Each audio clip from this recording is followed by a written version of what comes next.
Assalamualaikum warahmatullahi wabarakatuh. Alhamdulillahirabbil alamin. Wassalatu wassalamu ala sayidina Muhammad wa ala alihi wa sahbihi ajma'in. Amma ba', apa khabar semua? Moga semua dalam keadaan yang sihat semuanya. Saya nak berkongsi sedikit berkaitan dengan topik kita pada pagi ini, iaitu berkaitan dengan interaksi dengan Al-Quran. Pernah dikisahkan dalam sirah Nabi sallallahu alaihi wasallam, tatkala Nabi sallallahu alaihi wasallam wafat, berlakunya satu peristiwa yang barangkali tak asing lagi bagi diri kita, iaitu peristiwa di mana Sayyidina Umar Al-Khattab dia melenting kemarahan disebabkan mendengar khabar bahawa Nabi SAW sudah wafat. Lalu dia menghunuskan pedang dengan menyatakan kepada para sahabat, barang siapa yang menyatakan bahawa Nabi SAW sudah wafat, maka dia akan penggal leher dia, kan.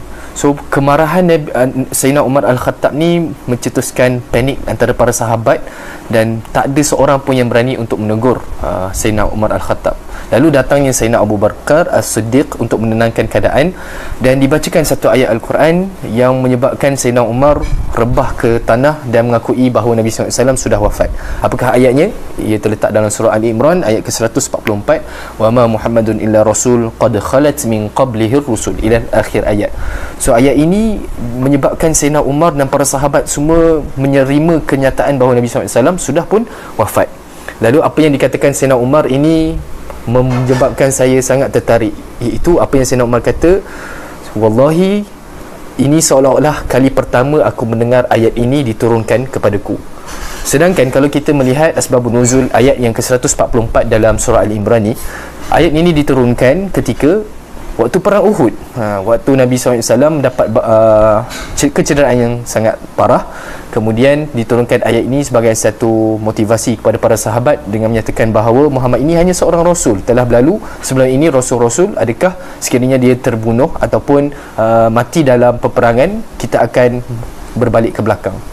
So kita dapat belajar satu perkara yang menarik lah daripada peristiwa ini, iaitu ayat Al-Quran ini walaupun diturunkan waktu perang Uhud, selang masa dalam 8 ke 7 tahun selepas itu Nabi SAW wafat dan peristiwa Umar Al-Khattab ni berlaku, ayat Al-Quran itu masih lagi segar di benak fikiran para sahabat, dan bagi Sayyidina Umar sendiri, dia merasakan ayat itu baru lagi bagi diri dia, seolah-olah tak pernah lagi dengar ayat tersebut.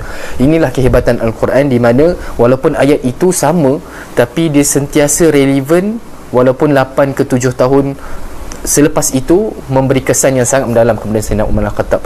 Begitu juga dengan diri kita. Al-Quran ini sekiranya kita melalui satu pendekatan yang betul, maka Al-Quran ini akan kita dapat rasai seperti mana Sayyidina Umar Al-Khattab rasai. Sentiasa baru perasaan dia, sentiasa rasa macam ada satu penghayatan, satu petunjuk yang baru setiap kali kita melalui ayat-ayat yang sama. So insya-Allah pada sesi akan datang kita akan ketahui apakah proses yang kita perlu lalui untuk kita dapat rasakan apa yang Sayyidina Umar Al-Khattab rasakan bila mana kita berinteraksi dengan Al-Quran. Stay tune, jumpa lagi. Assalamualaikum warahmatullahi wabarakatuh.